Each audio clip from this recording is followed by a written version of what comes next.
Hola, buenas tardes. Soy la doctora Karina Ortiz, cardióloga del Centro Cardiovascular de Delicias. El día de hoy vamos a platicar con el doctor Álvaro Navarro Caldera. Muchas gracias por aceptar la invitación, doctor. Gracias a ti, Karina, por invitarnos. Un tema bastante interesante, pero además más frecuente de lo que creeríamos, ¿verdad? Que es la demencia. A veces nos falta información sobre este tema y que además lo normalizamos. Creemos, o sea, todo el mundo dice, pues es que es la edad, es que es normal, y precisamente ahorita vamos a platicar qué es normal y qué no es normal, por qué o no acudir con ustedes.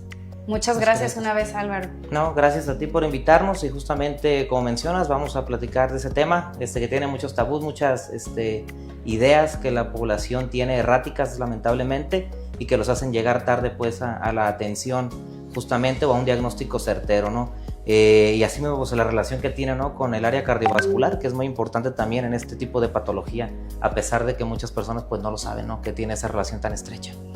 Vamos a platicar un poquito del doctor Álvaro. Él es originario de Guadalajara, y la universidad y la especialidad ambas las hizo en la Universidad de Guadalajara, la UDG.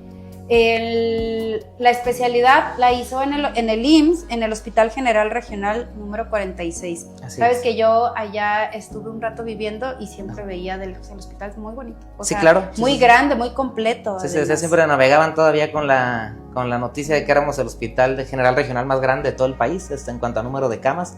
Obviamente abajo de los centros médicos nacionales, pero sí era el más grande de todos, ¿no? Ustedes siempre orgullosos ahí de la Clínica 46, ¿no?, que nos formó y nos forjó, ¿no?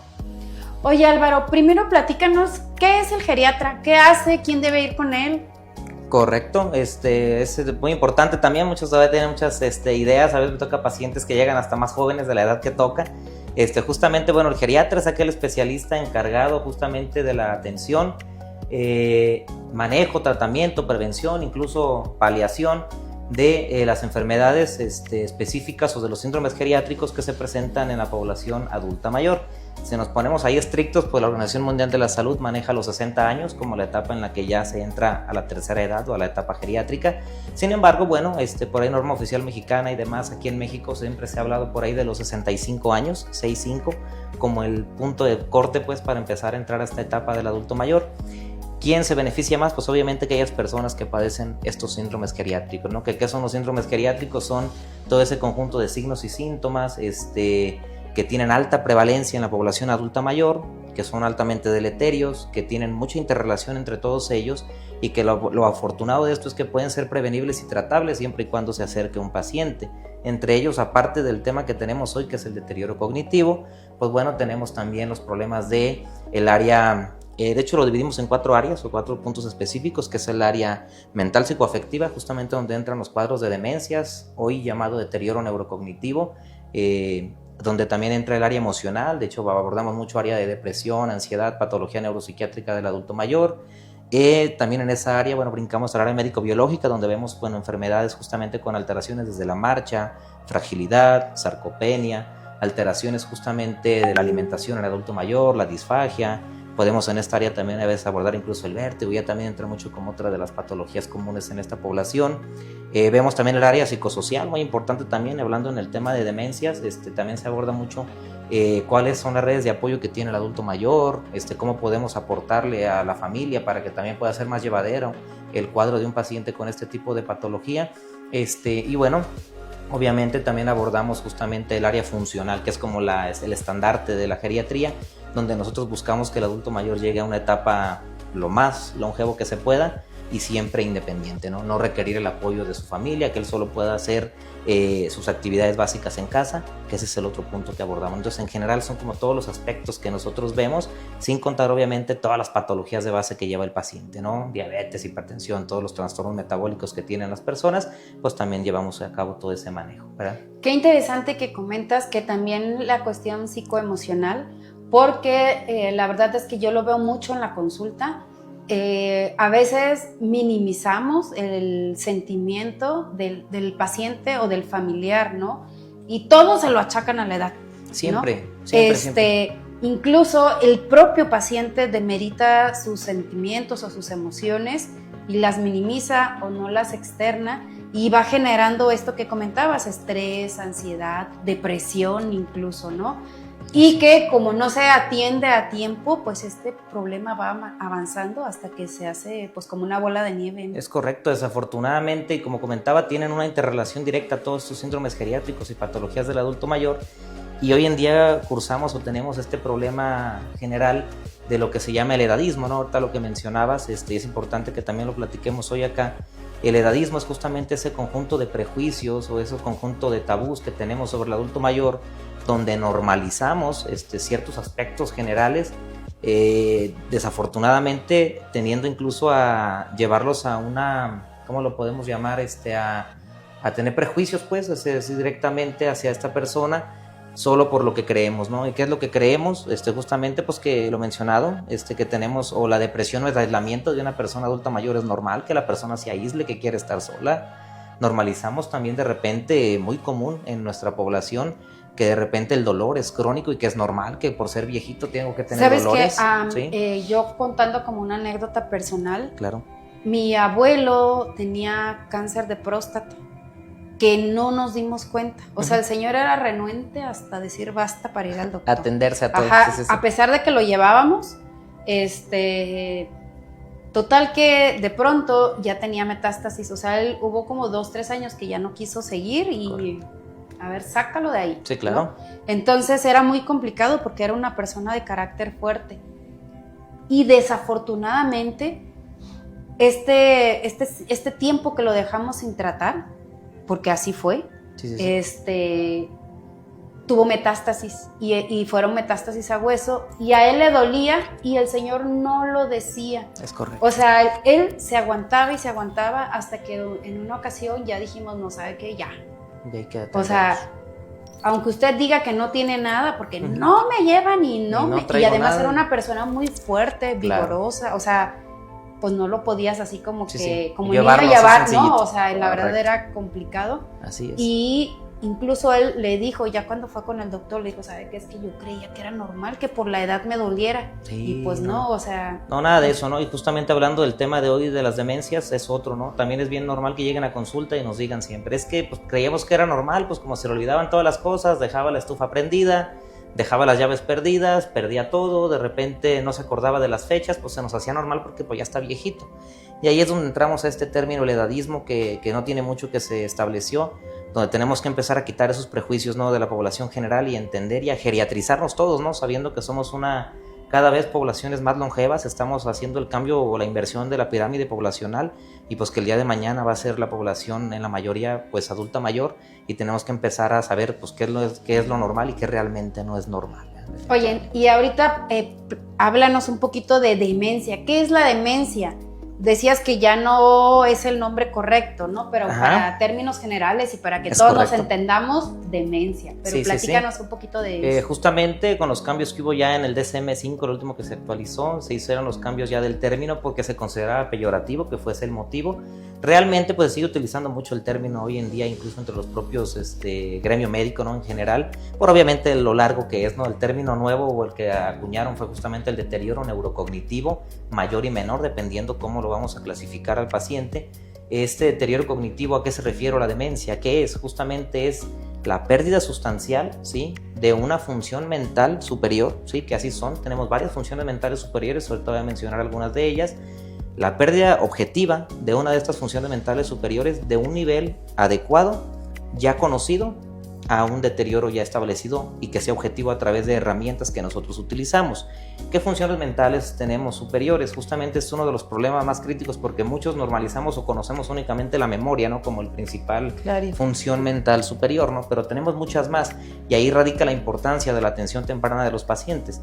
Tenemos en este caso lo que es el cálculo, tenemos justamente memoria, tenemos justamente área o visualización o área visoespacial, funciones ejecutivas, tenemos también entre otras de las funciones mentales la atención. Entonces todas estas funciones conllevan lo que es nuestra función mental superior, lo que nos lleva pues a tener el raciocinio que hoy tenemos. Entonces no solo es memoria, ¿no? Vienen otros aspectos que hay que evaluar para poder nosotros atacar a tiempo a los pacientes, ¿no? Entonces las personas únicamente o toman en cuenta la memoria cuando tenemos otros aspectos, ¿no? Entonces ¿Qué podemos platicar aparte de las demencias? Un poquito de área epidemiológica. Bueno, hoy en día sigue siendo la enfermedad de Alzheimer, nuestra enfermedad prototipo, que esa es la enfermedad que tenemos todavía como prototipo de memoria a corto plazo. Sin embargo, detrás de ella vienen otro tipo de demencias, justamente. Y también quiero aprovechar en este punto para, bueno, recordar que ya tiene tiempo que el término de demencia senil quedó fuera de nuestro bagaje, digamos, o de nuestra carta de diagnósticos ahí en el CIE, quedó fuera. De repente es muy común todavía escucharlo en el gremio médico, y para mí pues, es importante no aprovechar aquí que nos invitaste pues, para recordar un poquito de eso, ¿no? La demencia senil no existe, no hay una demencia por ser viejo, nuestro cerebro sí tiene cambios. Qué bueno que dices esto, qué bueno que lo aclaras, porque, o sea, punto número uno, no es normal, o sea, la demencia no es normal. Para nada. A nadie, y a los adultos mayores menos. Algo que, por ejemplo, yo les digo eso a los pacientes, es que todo el mundo dice, es que pues es normal que se le olvide. No, hay personas adultas que tienen una memoria mejor que la de nosotros, porque como están más atentos, es correcto, observan más, y desafortunadamente les tomamos menos atención porque ya como que los estigmatizamos. Es correcto. Pues sépanse, no es normal. Las no personas... es normal. Nunca. Pueden seguir haciendo cálculos, como bien decías ahorita, ¿no? Todo. Hilar una conversación sin problema. Totalmente, ¿no? Incluso podemos traer aquí pacientes, habrá otra opción, a ver, algún día podemos hacer otro tipo de que nos invites aquí a tu podcast. Traer a algún adulto no para demostrárselos, no sería muy bueno tengo pacientitos de 96, 100 años, 104 es el más longevo que tengo por ahí en la estación Consuelo, aquí en Chihuahua. Justamente con una capacidad mental íntegra, ¿no? Que es el punto principal. Entonces, bueno, reconociendo un poquito y más allá de las demencias, ahora que decimos ya que no existe la demencia senil, sí hay otros tipos de demencias, ¿no? Que ahí es donde radica la importancia de la atención y el acercamiento, pues, al área de geriatría, neurología, que somos estas dos especialidades que nos encargamos de ver estos casos, donde tenemos justamente como segundo y así en punta de lanza y subiendo en proporción la demencia vascular. Sí, la demencia vascular o el deterioro neurocognitivo vascular cada vez va tomando más importancia, y es aquí donde radica la importancia de estar aquí contigo, aquí en el Centro Cardiovascular, porque justamente tiene una relación estrecha 100% con el arca y metabólica.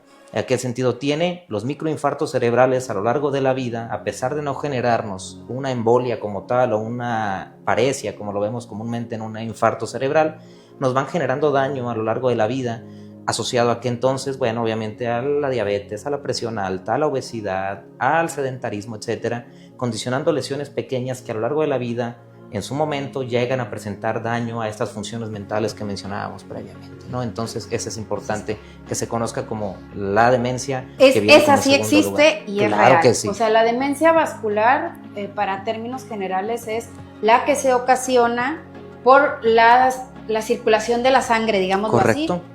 Lo normal, o para todos los órganos, siempre llega la sangre. Yo les digo a los pacientes que la sangre es como la gasolina que permite que funcione cada uno de nuestros órganos. Así es. Y esta gasolina va por tubos, que en este caso son las arterias y las venas. Las arterias es por donde lleva la sangre rica en nutrientes, y las venas es donde regresa lo que saca la basura, digamos. El desecho, así es. Ajá, entonces... el problema vascular nos referimos a que los tubos, por alguna razón, están alterados, que en estos casos serían las arterias. ¿Qué tipo de alteraciones? Que era lo que tú comentabas. Pues las enfermedades como diabetes, colesterol, triglicéridos, la presión, hace que estos tubos o disminuya su grosor, que es un ejemplo, ¿verdad? Sí, claro. Eran de 2 centímetros, y ahora porque hay grasa, yo les digo a los pacientes que se hacen baches. ¿Es correcto? ¿No? Sí, baches, claro. O topes. Yo a veces les digo, ¿no? También, o bardas, yo les digo también, a veces se llena de sarro la tubería, ¿no? No sale ya, no se tapa, ¿no? Entonces, lo que se me ocurre, ¿verdad? Que 5 litros de sangre iban a llegar en un minuto al cerebro, pues ya no llegaron 5 porque se formó un tope o una barda que deja pasar solo 3 litros. Es correcto. Y además de eso va lento, en lugar de llegar así como en la carretera, ¿verdad? En un minuto al cerebro, pues va a llegar en 2, porque la velocidad de la sangre está disminuida por el azúcar, por el colesterol. La sangre se hace más densa y no permite, y esto hace que el cerebro es como las plantitas: si no le echas agua, se va muriendo y esos son los famosos microinfartos. Yo se los comparo con las plantas porque les digo, mire, es que cuando usted le echa agua a la planta, si no le echó, en una semana se empieza a morir. A lo mejor no se muere toda, pero se muere la mitad y la otra mitad queda ahí. Es correcto. ¿A dónde vamos? A que esa mitad la vamos a intentar rescatar, ¿no? Y esa la manera de rescatarla es yendo a atenderse oportunamente. Es correcto. ¿No? Y cambiar nuestros hábitos, ¿no? Definitivamente. Así es. Hablando otra vez, o regresando un poquito a los otros tipos de demencias, tenemos más tipos, como les comento, los prototipos son los que usamos, son 4, que obviamente es el Alzheimer, demencia vascular, demencias frontotemporales, como en ese orden, digamos, de prevalencia o de presentación, y por último, también, bueno, siempre está un poquito antes la enfermedad por cuerpos de Lewy, y por último, ya lo que es la demencia frontotemporal, ¿no? Que son como en prototipo. Todas estas se subdividen, ¿no? En otros grandes rubros, pero son como los grandes de las demencias, ¿no? O los más comunes. Aquí la importancia, o a saber, hablando un poquito de factores de riesgo, que es importante siempre que las personas conozcan, ¿qué puedo hacer, no, para tratar de evitar que me vaya a mí a pasar algún evento de este tipo? O cómo puedo evitar no llegar a tener demencia, ¿no? Hablando de los factores específicos de riesgo, gracias a Dios, y le digo yo así siempre con los pacientes cuando llegan a tiempo a su valoración, la mayoría de los procesos genéticos donde yo puedo heredar una enfermedad de Alzheimer, donde yo puedo heredar una enfermedad de cuerpos de Lewy, que por genética mi papá me lo heredó, me tocó esa mala suerte de llevar yo esta enfermedad conmigo, gracias a Dios, pues son menores al 10-15%, ¿no? O sea, la gran mayoría de personas... el 80% se puede prevenir o mejorar. Es correcto, así es, así tal cual. Si tuviéramos una atención oportuna. Así es.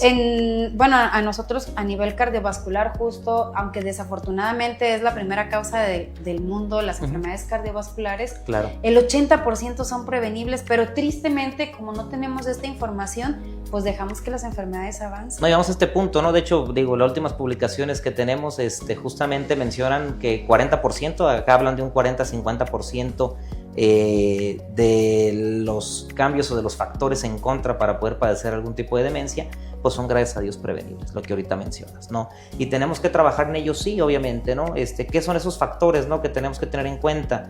Pues primero que nada volvemos a acudir a atención oportuna, ¿no? Lo mencionabas ahorita. Desde que yo estoy empezando a notar un cambio subjetivo de cambios en mi familiar, ¿sabes qué? Antes era muy bueno en matemáticas y hoy ya ni siquiera puede sumar o no sabe cuánto le toca de cambio en la tienda. ¿Sabes qué? Ya se perdió una vez, andaba en la calle y no supo cómo regresar a casa. ¿Sabes qué? Ya empezó a tener problemas en memoria. Estamos hablando de diferentes funciones mentales que se van dañando y desde la primera vez que lo vemos hay que acercarnos, ¿no? Acercarnos entonces a la valoración que hacemos nosotros. ¿Qué conlleva esa valoración? Justamente nosotros hacemos lo que es un cuestionario o un conjunto de test, les digo a los pacientes, son como varios cuestionarios donde abordamos justamente todas las funciones mentales superiores. Los más comunes conocidos, el Mini-Mental, el MoCA, que son como los dos multidimensión que utilizamos en la consulta, donde hacemos un examen literalmente con el paciente enfrente, ¿no? Y con este examen lo que buscamos es encontrar qué función mental empieza a alterarse, ¿no? Los ponemos a escribir, a hacer algunos dibujos, relojes, a recordar palabras, ahorita que dices eso, pues yo en casa y con mi familia intento hacer medicina preventiva. El único que no se dejó es mi abuelo, tristemente, de verdad. Y es alguien que yo quería, pero justo hace unos años le dije a mi familia que llevaran a mi abuelita con un geriatra. Y dice que ya cuando salió de la consulta les dije, ¿y para qué me trajeron? Puras preguntas que está bien fácil la respuesta. Es correcto. Entonces, eso le dije, pues qué bueno. Que le hizo fácil, así es. Gracias a Dios, a que a ella se le hizo, que cuántos 2 más 2, que no sé qué, o sea. Sí, claro. O sea, preguntas. Minimizándolo, porque bueno, como dices, ¿no? Exacto. Porque hay quien no lo puede resolver, ¿no? O sea, es ahí la importancia, ¿no? Qué bueno que para ella fue así y que así continúe, ¿no? Por muchos años más. Ajá. Así es este contexto. Les comento yo que aparte tenemos dentro de los cuadros demenciales múltiples causas que pueden ser prevenibles e incluso hasta tratables, ¿no? Porque ahorita vamos a platicar sobre qué tanto podemos hacer por el paciente, ¿no? Pero dentro de un bagaje incluso de estudios generales hay que investigar causas que son modificables, aparte de estas que mencionamos, que pueden llevarnos a cuadros demenciales, ¿no? Entre los que condicionamos patologías del hígado, patología tiroidea, ¿sí? El hipotiroidismo tiene alta relevancia y daño a nivel cerebral, condicionando pérdida de memoria y alteraciones en las funciones mentales. Deficiencias vitamínicas, vitamina D, vitamina B12 principalmente, ambas estudiadas y bien relacionadas a trastornos cognitivos. Entonces, desde la primera valoración que tú llegas con nosotros a geriatría, pues a tu primer consulta, encontramos riesgos en tu paciente, mandamos a hacer un protocolo de estudios incluso sanguíneos y generales para yo poder descartar otras causas que pueden llevar a una demencia de más rápida evolución y poder nosotros ahí sí estancarla y tratarla, porque estas sí son tratables, ¿no? El problema es ese, muchas veces ya llegan hasta que otra vez normalizamos al paciente, hasta que ya llega a una etapa avanzada donde ya está alucinando, donde ya se pone agresivo, donde mi paciente ya no duerme en las noches, donde ya tenemos un montón de complicaciones. Hacemos los estudios y caray, traía un hipotiroidismo de sabe cuántos años atrás. Entonces eso es lo peligroso, ¿no? Porque eso lo pudimos haber evitado totalmente con un tratamiento oportuno. Entonces es ahí también importancia, porque incluso hay cuadros cognitivos de rápida evolución que pueden ir asociados incluso al consumo de fármacos, incluso al consumo de sustancias. Hay una muy común conocida incluso por el uso del Pepto-Bismol, muy utilizado por población general. En cuanto a, así es, el Pepto-Bismol asociado justamente, no vemos la marca, subsilicilato de bismuto, pero bueno, esta sustancia que todos la conocen como el Pepto, muy conocida por toda la población, justamente en altas dosis o tomándolo de manera durante años de evolución puede llegar a generar depósitos y daños a nivel cerebral, ¿no? Entonces, así como hay muchos otros fármacos y sustancias que nos pueden llevar a perder nuestra memoria por el uso excesivo, ¿no? Entre ellos incluso, perdón que te interrumpa, sí, Cari, las benzodiazepinas, ¿no? Otro gran problema, los problemas de sueño en adulto mayor, consumo por añales de clonazepam y alprazolam, y a lo largo de los años empieza a haber daño cerebral, daño y depósitos cerebrales que nos llevan a la demencia. Entonces hay cosas que se pueden evitar, ¿no? O hay cosas que incluso nosotros las provocamos, ¿no? Como esto que acabas, estos dos ejemplos que acabas de dar, que a lo mejor volvemos a la misma, es que normalizamos, ay, siento molestias en el estómago, me tomo la marca que tú quieras, sí, ¿no? Sí. O no tengo sueño y ya hasta la gente solita se medica, ¿no? Desafortunadamente, ¿no? Tenemos la automedicación y la polifarmacia como otro de los grandes problemas que tengo yo también, o que vemos muy seguido los geriatras, porque obviamente entre más edad, más médicos vemos, más medicamentos nos otorgan. Más enfermedades, porque y más enfermedades tenemos también, ¿no? Más enfermedades llegamos, exactamente. Entonces es más consumo de fármacos y la interacción de todos ellos nos puede llevar también a problemas graves, ¿no? Definitivamente. Oye, ¿cuáles serían como los datos de alarma, digámoslo así, o hablando de este problema, que deberíamos, así como que tú digas, si tú ves esto y esto, acércate? Yo creo que esos 4 puntos que hace ratito mencionaba un poco, alteraciones visoespaciales, que eso lo vamos a ver con alteraciones del entorno en el que está el paciente. Podemos poner ejemplos clásicos, no sé dónde estoy, esta no es mi casa, ¿dónde me tienen? O sea, que se desorienten en el lugar o en el tiempo. Lugar, espacio y tiempo, exactamente, cuidado, ¿no? Si ya se presentó una vez, acerquémonos atención, ¿no? Cuidado con eso. Bien. Número 2, problemas de memoria, de cualquier tipo, básicos o no básicos. O sea, no podemos nosotros normalizar o decir que es básico, ¿no? Si yo estoy viendo ya que hay alteraciones continuas de memoria, oiga, doctor, olvidó la cita con el doctor, ya empezó a tener olvidos incluso de pagar la luz, de pagar el agua, olvidó este detallito, cuidado. O sea, no es normal ningún olvido, ¿no? Hay que acercarnos para ver qué está pasando, ¿no? Porque también, otra vez, volvemos, tenemos causas que podemos modificar, tenemos pseudodemencias que podemos nosotros atacarlas y a tiempo poder enterarnos, ¿no? Pero como datos de alarma yo creo que serían esos, hablando de la patología demencial, porque ya si hablamos de los síntomas más tardíos, pues ya es complicado, ¿no? Y el tratamiento ya se vuelve mucho más, o tenemos menos herramientas para poder apoyar al paciente, ¿no? Que ya estamos hablando de alucinaciones, de ilusiones, de que el paciente de repente ya empieza... Pero eso ya está muy avanzado. Ya está totalmente avanzado. Pero, o sea, entonces, sí podemos considerar que si de pronto, porque pasa, o sea, a mí me ha pasado que los pacientes me comentan que no, es que sabe que iba manejando y de pronto se regresó porque ya no supo a dónde iba. Totalmente, ¿no? Eso habla de alteración visoespacial y justamente... O iba a la tienda y se regresó. ¿Y cuál es la importancia de eso, no? Que incluso las alteraciones visoespaciales tienen mayor relevancia o tienen más hincapié en otro tipo de demencias, no en el Alzheimer. Oye, yo olvido las llaves, ¿eso es normal? Normal, vamos en ese punto. ¿En qué puede ser normal? Normalmente nos pasa a todos, ¿no? Y eso es lo que voy. ¿Por qué puede ser normal, no? Nos pasa a todos, sí. ¿Por qué? Porque de repente vivimos una vida muy ajetreada, ¿no? Tenemos de repente síntomas de ansiedad, de repente andamos pensando en todo lo que tenemos que hacer y ahí es donde pasa que hay falta de atención, ¿no? Pero entonces no es falta de memoria, o sea, la atención la traes en todo, que la bebé, que esto, tengo que ir para acá, tengo que ir a trabajar, me hablaron que también debo la luz, tengo que hacer esto y de repente las llaves sí es lo último en lo que piensas, no es que tengas mala memoria. traes tantas cosas dentro de la cabeza en el proceso de ansiedad que tratas de resolver todas en una vez y de repente puede llegar a haber esos pequeños sesgos, ¿no? De tener alguna. Pero pues alguien adulto, mayor, ya no tiene todas esas angustias. Claro que no, son menos, ¿no? Y aparte de eso, no se presenta una vez, ya lo empezamos a ver 1, 2, 3, 16, 20, y no solo con las llaves, empieza a presentar ya con otros tipos de procesos en la casa, ¿no? Que de repente hay que estar bien atentos. Entonces, que se me olviden las cosas, que me desoriente del lugar, alteración o del espacial, tiempo, correcto. Y que las cuentas, ¿no? Si era alguien alteraciones del cálculo, exactamente. Importancia, alguien que tenía muy buen conocimiento del cálculo, de repente está olvidando, ya no le dieron bien el cambio y ni cuenta se dio de lo que le regresaron del cambio. Cuidado, ¿no? Ya empezamos a ver alteraciones en el cálculo que tenemos que poner mucha atención en nuestros pacientes, ¿no? ¿Y hay tratamiento? Definitivamente quisiera yo dar una respuesta mucho más amplia en este tema. En cuanto al tratamiento, son varias aristas las que medimos con los pacientes o las que se dan, ¿sí? Específicamente hablando de un tratamiento curativo, la única enfermedad que hoy lleva como punta de lanza un tratamiento probable curativo es el Alzheimer, hablando de este tipo de demencias, ¿sí? Y digo punta de lanza porque todavía hay estudios en fase 3, en fase 4, van avanzando los estudios justamente en Estados Unidos, en Europa, con medicamentos,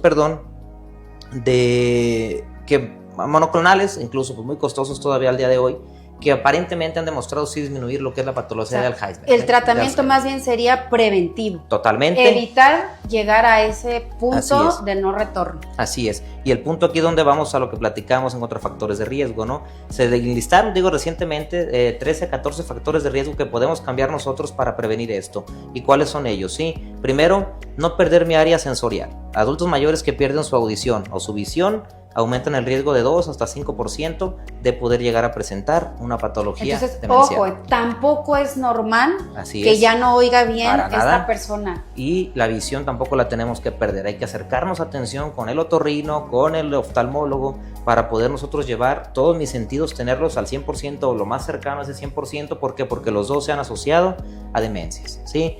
¿Qué otro punto tenemos? Lo que mencionábamos del área cardiovascular y del sedentarismo. Sedentarismo, niveles de LDL o el colesterol malo, que conoce más bien la población, así lo conocemos todos.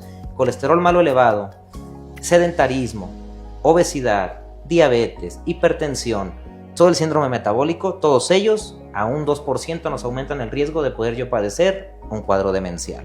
Hábitos generales que también podemos evitar y que también van parte del tratamiento, tabaquismo y alcoholismo. Ambos, igual, en un 2% se estudió en esta última publicación, aumentan el riesgo 2% más de yo poder padecer un cuadro demencial.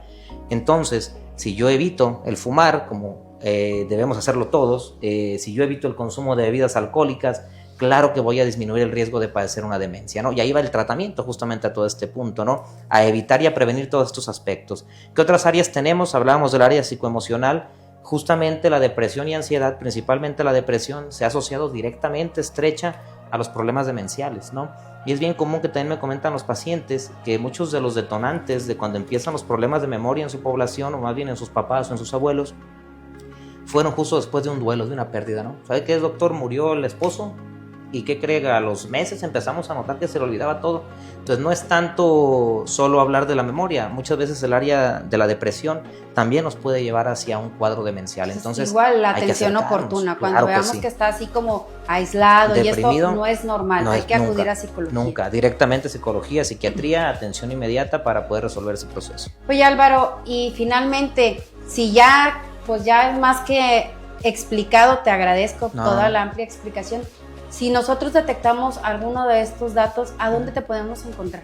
Yo estoy aquí, mi consultorio lo tienen, su consultorio ahí en Hospital Fortaleza, consultorio número 3, los números ahí para las citas es el 639-268-7468 y el mismo número con terminación en 9. Ahí tienen su consultorio, cualquier cosa, ahí estamos por las tardes dando consulta todos los días de la semana, de lunes a viernes. ¿Cuál sería como tu último mensaje para la gente que nos está viendo? No, el mensaje en general a todos, acérquense atención, sí hay maneras de ayudarnos, tenemos medicamentos para tratar, como les comentaba, no curar a lo mejor, pero sí para detener y frenar este proceso de deterioro. Tenemos medicamentos que nos pueden ayudar a frenar este cambio, a que nuestros pacientes tengan una mejor calidad de vida o que este proceso de degeneración cerebral sea más lento y que nos pueda permitir vivir más años con ellos, y no solo vivir más años, sino vivir años de calidad para ellos y para los familiares. Entonces, en general es eso, no normalicemos la demencia, para nada es normal tener cuadros de memoria, de alteraciones en los aspectos que platicamos el día de hoy. trabajemos en prevenirlo, trabajemos en atendernos a tiempo. ¿Por qué? Porque es muy lamentable ver a los pacientes llegar a la etapa final de una demencia, tanto para la familia como para el paciente. Tiende a ser un evento catastrófico, y si lo podemos evitar o alargar o hacer que este proceso sea lo más llevadero para los pacientes, pues ahí estamos nosotros para hacerlo. Pues muchas gracias. Ya saben, no es normal no escuchar, no ver, no estar memoria. ahí triste, Sí. que se nos olviden las cosas. Esto no es normal, hay que tener una atención oportuna para evitar las complicaciones que ya dijiste. Platicamos. Pues muchas gracias, Álvaro, y muchas gracias a todos ustedes. Nos vemos en la próxima emisión.